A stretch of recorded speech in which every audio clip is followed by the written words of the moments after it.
Hi friends, ఈరోజు కొయ్యూరులో ఉన్న నాగులమ్మ తల్లిని దర్శించుకోవడం జరిగింది.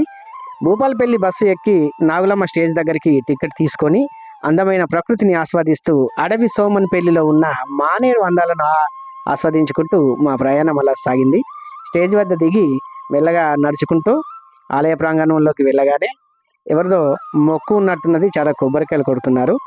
ఇక్కడ 5 పడగలతోటి ఉన్న నాగేంద్రుని విగ్రహం ఉంటుంది. ఇది చూపర్లను ఎంతో ఆకర్షిస్తుంది. ఇక్కడ పూజ చేసేసి అక్కడ ఉన్న పుట్టలో పాలు పోసి బయటనే ఉన్న జంట నాగుల ప్రతిమలను కూడా దర్శించుకొని అక్కడే పక్కనే ఉన్న సమ్మక్క సారక్క గద్దెలను కూడా దర్శించుకోవడం జరిగింది. ఈ ఆలయం మంచి అటవీ ప్రాంతంలో రమణీయమైన ప్రకృతిలో ఉంటుంది. ఇక ప్రధాన ఆలయంలోకి వెళ్ళి అమ్మవార్లను దర్శించుకుందాం రండి.